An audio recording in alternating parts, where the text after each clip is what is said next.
Good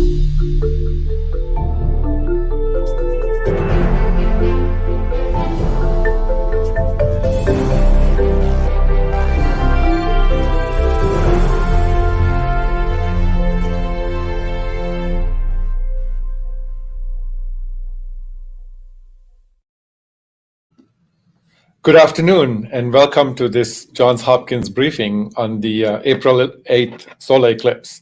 I'm Ray Jayawardhana, the provost of Johns Hopkins University and a professor of physics astronomy here as well. My own research addresses the diversity, origins, and evolution of planetary systems with a particular focus on characterizing planets around other stars, so-called exoplanets, using the largest telescopes on the ground and in space. I'll be moderating and participating in today's briefing with three of my colleagues in the Johns Hopkins Krieger School of Arts and Sciences.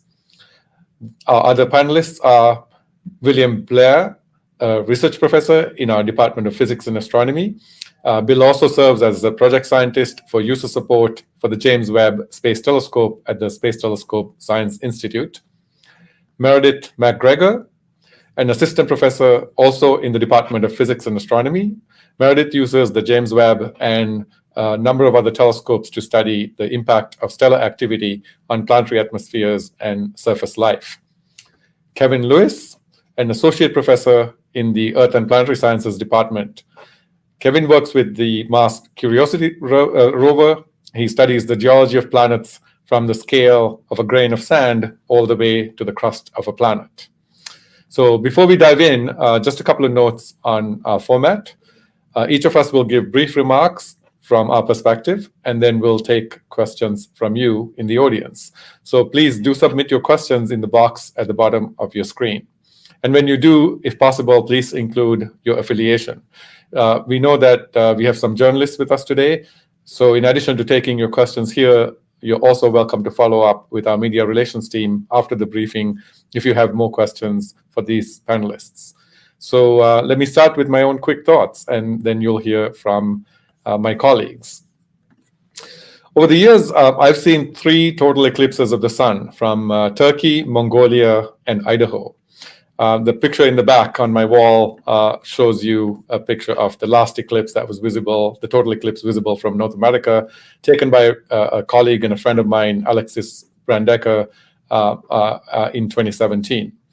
So in addition to the fascinating scientific aspects of an eclipse, some of which we'll discuss today, it's worth remembering what an incredibly immersive human experience it is. That fact was driven home for me, especially during the 2008 eclipse that I witnessed from a remote spot in the Altai Mountains of Western Mongolia. There were about 100 people gathered around an impromptu rock shrine, along with a shaman beating a drum and chanting. Suddenly, the wind picked up and I felt a chill. The shaman's assistant lit a bonfire as the sun began to disappear behind the moon, while the crowd roared and screamed. These age-old rituals were meant to dissuade the deity Ra from consuming the sun. The dual sights of the eclipse in the sky and the rituals on the ground were mesmerizing and reminded me of the deep and enduring links between the celestial and the human realms. Many of us don't need to travel quite as far to witness the eclipse coming up on April 8th, since the path of totality sweeps over Mexico, the United States, and into Canada. It's worth making the effort to experience the total solar eclipse in person in all its glory. And do remember to be safe when you do so. No photograph or even a live stream compares to the real thing. The fleeting spectacle of totality will last just a couple of minutes, but the memories will last a lifetime. So with that, now let me turn to my colleagues on the panel, starting with Bill Blair. Bill, could you tell us about some key aspects you think people should be aware of as they experience the eclipse on Monday? Yes, thanks, Ray. I thought I would try to convey to you all the special event that is going to happen and why it's special. It's sort of a spectacular cosmic coincidence that allows a solar eclipse to happen and to be visible on any given place on the Earth. If I could have the first slide. I wanted to just show the basic geometry. I think you all know this, that the moon goes around the Earth, of course, once a month, and once a month you reach the new moon phase, where the moon and the sun line up relative to the Earth. But they don't always line up perfectly, like in this graphic, where the moon's shadow comes down and hits the Earth. Usually there's just enough of a tilt in the moon's orbit relative to the Earth's orbit around the sun that the shadow misses over top of or below the Earth, and you don't see a solar eclipse.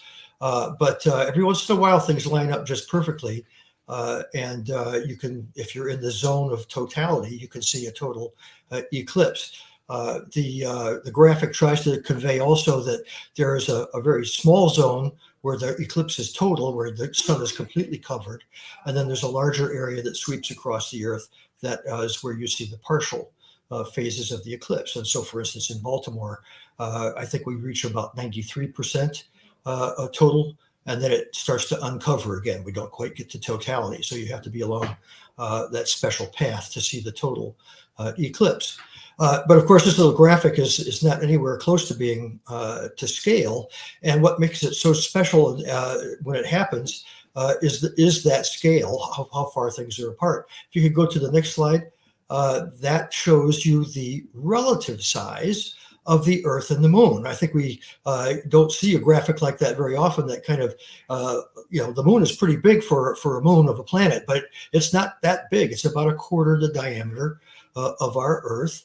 And so that's one thing. You've got a much smaller object that is casting the shadow when the moon has to line up with the sun. And the other thing that is remarkable is the distance of the separation of these two. The moon's orbit is about 240,000 miles. If we go to the next slide, you will see that that 240,000 miles is about 30 Earth diameters away. And so if you see the little tiny blip on the right-hand side above the line of the Earth's going out there, that's the moon. And the shadow of that moon is what has to hit the Earth on the other side of this graphic in order for there to be a solar eclipse. So you can see that there doesn't have to be much misalignment for that shadow to just go above or below the Earth instead of striking someplace on the Earth. But you can also see then why you only have a path of totality where that shadow crosses across the Earth as the moon goes in its orbit. One of the neat things about this is when you see, if you're in the zone of totality and you see, or even in partial phases, and you're seeing more and more of the sun being covered up, you're seeing the moon moving in its orbit, and you're seeing it in real time as it covers up the sun. And then, of course, it uncovers again as it continues to move. So it's really quite a special event, and you have to be in the right place at the right time in order to see it. So, thank you, Bill. Next, I'll turn to Meredith. Could you tell us a bit about the significance of this eclipse occurring during the solar maximum, and what makes this eclipse special? Yeah, of course.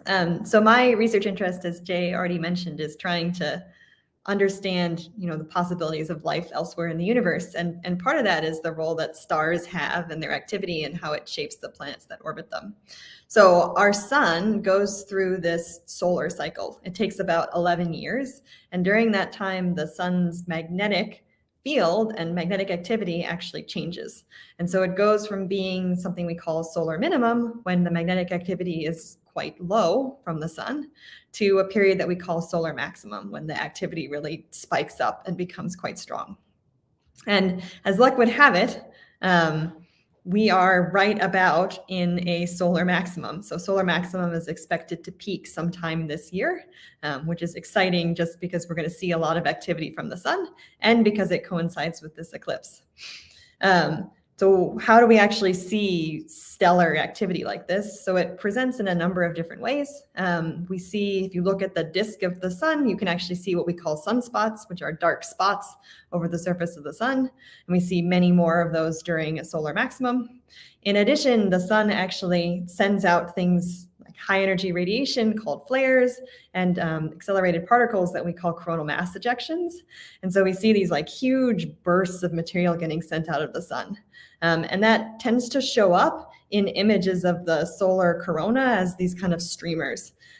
So we have a cool picture, which I'll refer to if we bring it up, showing what this kind of looks like, right? And so these streamers are like filaments of material getting blown out from the corona, which is the upper atmosphere layer of the sun. When we reach this kind of like very special moment of totality that Bill mentioned, you actually are basically blocking all of the light from the main disk of the sun, and all that we're seeing is this outer layer, the corona. And so these are two eclipse pictures taken at two different parts of the solar cycle. So the left is during solar minimum, and this was taken in about 1994. And so you can see, we do see some filamentary structure. This is never not there, but it's pretty much confined to the equator of the sun.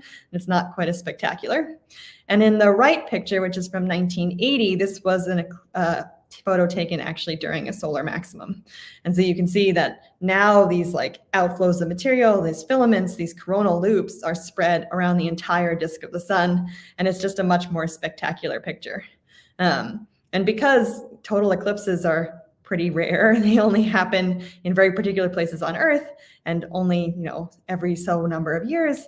And because the sun is on this 11-year cycle, the odds that they happen to line up perfectly are small. Which makes this eclipse really special. If the weather cooperates and it decides to not be cloudy everywhere in the US, then we should be able to actually get this really beautiful view of the solar corona and get a lot more insights into kind of what's happening in the outer layers of the sun. Thank you, Meredith. Sounds like we can expect an even more spectacular event than a total solar eclipse already would be. Yep. Next, I'll turn to Kevin, whose work focuses on our neighboring planet Mars. Do you want to tell us how eclipses differ from planet to planet and over the lifetime of the Earth itself?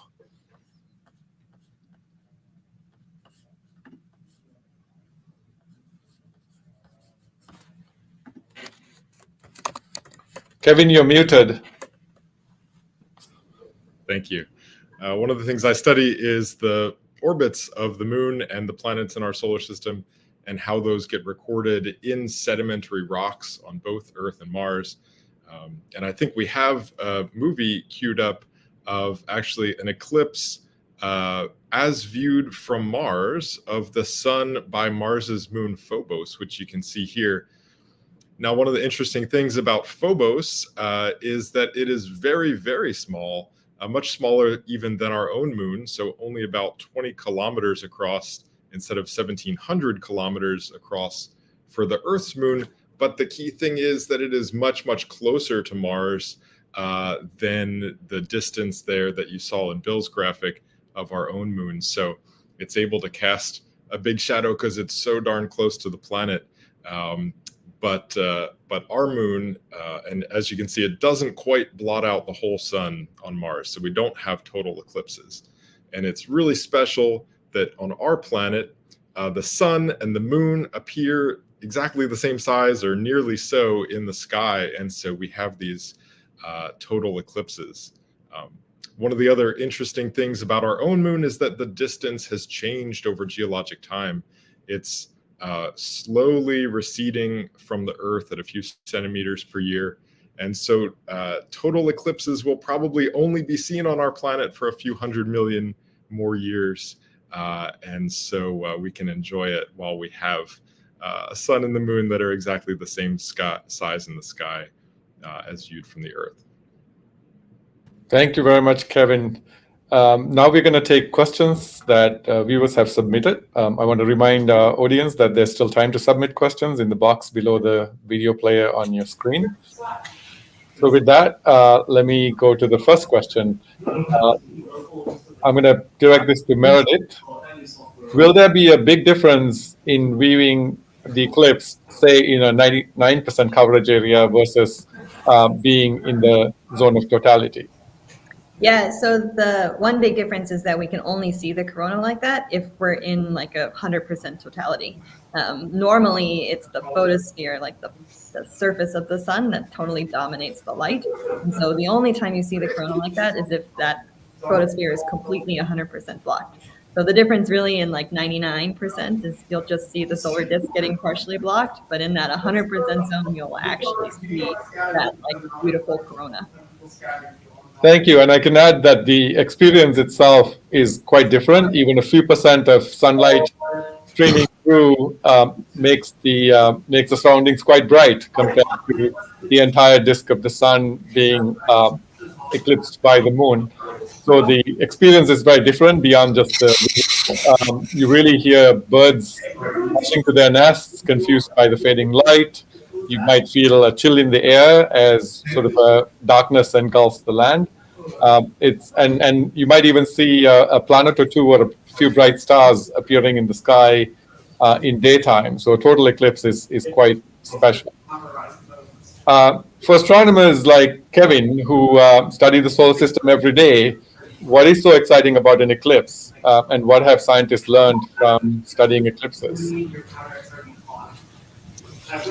Yeah, so there's a number of different things you can study during an eclipse. As Meredith was saying, you can study see the sun's corona. We can see the changes in the Earth's upper atmosphere as well. And then, of course, we can also look at other things in our solar system, potential asteroids in orbits close to the sun that wouldn't normally be visible by our telescopes when the sun is shining. So it does allow for some really unique observations during that brief moment of total solar eclipse. Thank you so much. I'm told there are suggestions online that people wear red or green during an eclipse. What's supposed to happen with those colors? Anyone wants to take a stab at this question? If it was happening at Christmas time, I would have an idea, but I haven't read anything about that. So I guess one thing that you will see is light that has come in from the side refracted through Earth's atmosphere. And so the lighting, rather than the direct sunlight, so the ambient light will be a slightly different mix of reds and blues. But yeah, I haven't heard about red and green. Thank you. So what are some things that people could look for during the eclipse that would enhance their experience, and so that they have some insider tips from scientists what the experience might be like and what they could be looking for? I could take a crack at that. A couple of things. If you're in the zone of totality where it will become total, just before and just after totality, you have what's called the diamond ring effect, where the light is just starting to come around the limb of the moon, and the moon itself is still covering the sun, so it's basically dark, but you see the diamond ring effect. That's a really neat effect. Even more fleeting than that is the very first few seconds before and after totality, where the sun can actually get through the valleys, and between the valleys and mountains on the actual limb of the moon, and you see what are called Bailey's beads, just beads of light right along the edge. During totality, you might actually be able to see prominences or some edges of the what's called the chromosphere, which is next to the photosphere, next to the outer bright layer of the sun, is a very active area there as well. And then naked eye, even out from where the eclipse is taking place, you can typically see planets. This time you'll see Jupiter, should be to the upper left, a ways from the sun, and fairly bright. And to the lower right, you might see Venus, which is in our daytime sky now and completely blotted out, but during the eclipse it ought to pop out where you can see it.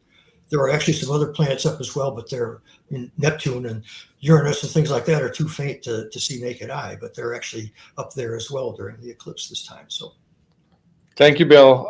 One of our audience members writes, during the 2017 eclipse, I set up a telescope to project on a white card for viewing. The image of the sun showed dark spots. I assume those were sunspots. Is that correct?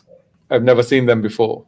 Yeah, those are sunspots. So those are another thing that we see during solar, I mean, all the time, but a lot of them during solar maximum. There are regions of especially intense magnetic activity on the sun, and so they make it look cooler. So they look dark against the surface of the sun. And since this is solar maximum, if you are kind of looking through a telescope or projecting the image of the sun, we should actually see many more sunspots on the disk of the sun than we normally would.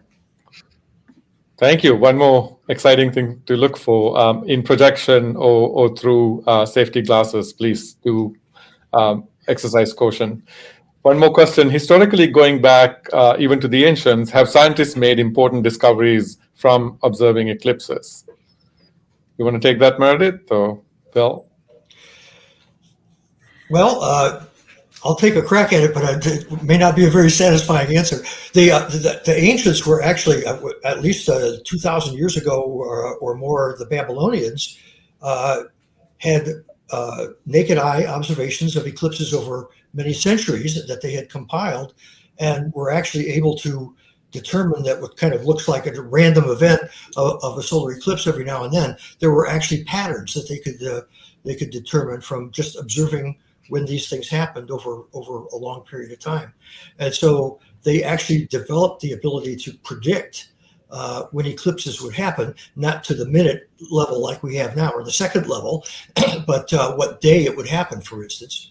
And it wasn't until Edmund Halley in the early 1700s, Halley of Halley's Comet, was the first one to really calculate accurately the path of an eclipse across Great Britain. And it was accurate to within about half a minute, as I recall, and within about 20 miles. He calculated that, obviously without a hand calculator or any kind of thing other than it was a pretty amazing result to be able to do that. But that most of the ancient observations were just the phenomenology of planets moving, the moon moving, the seasons, and so forth. And so it was discerning these patterns was the science that they were doing at that point, and trying to understand what was causing that. Yeah, I can say, I mean, we, like, the eclipses are how we really actually started studying the corona of the sun in the first place, right? Because otherwise it's completely invisible to us when we look here from Earth. And so it was, noticing that during eclipses that led kind of to the early study of the sun and stellar structure. And what I actually think is cool now is that, astronomers have developed something called a coronagraph, which we use all the time in research, which is to actually basically make fake eclipses, both for the sun and for other stars, so that we can actually do this science, not just in the occasional event where we get a total eclipse, but be able to actually block the light from the sun or block the light from other stars. And in the case of the sun, look at the corona, and in other stars, actually be able to look and image planets orbiting those other stars directly. And of course, 100 years ago, during a solar eclipse, there were expeditions to different parts of the Earth to measure the deflection of starlight by the sun's gravitational field, which was a key prediction of Einstein's theory of relativity. And that was a spectacular success of measurements confirming a theoretical prediction. So that really stands out as a major discovery. And I wanted to add that as Kevin explained, what an eclipse looks like from the surface of Mars, scientists like Meredith and myself, we study planets around other stars as they pass in front of the stars. Obviously, the planets appear as they just block a tiny portion of the star's disk, not the entire disk of the star. So we really see a little dip in brightness as a planet blocks 1% or less of starlight. But that really allows us to discover and then characterize the atmospheres of those planets as some of that starlight streams through the upper atmospheres of those worlds as they line up between us and the host star. So the phenomena of eclipses, in this case, we call them transits because they don't really block the full phase of the star, really continue to be on the front lines of scientific discovery. Maybe we can take one last question. Could someone explain the 360 sunrise and the diamond ring effect? I think Bill mentioned the diamond ring effect. Well, I guess by 360 sunrise, I think what is meant is especially when the eclipse happens with the sun high in the sky, like it did in 2017. It's dark where you are, and it's dark in the surrounding area, but you can see twilight all the way around the horizon, and it's actually different than normal twilight, where it's either in the east or the west if it's morning or evening twilight. But you can actually see all the way around because the shadow is over you and twilight is all around. I think that's maybe what the 360 sunrise effect is. The diamond ring effect is just the first few moments when the bright portion of the sun is just not quite covered or just becoming visible again after totality, and the bright light coming around is so bright that it gives a bright blob of light, and then you just see the ring of the dark moon shadow as well. So, thank you, Bill. Thank you, Meredith, and thank you, Kevin, for joining me today. I want to give a big shout out to everyone in the audience who joined us for the briefing, especially those of you who submitted questions for our experts. A recording of this event will be made available on this website. Today's panelists, together with faculty from across Johns Hopkins, will continue our mission to bring knowledge to the world by exploring the biggest questions and addressing the grandest challenges of our time. Thank you for joining us. Enjoy the eclipse. Be safe.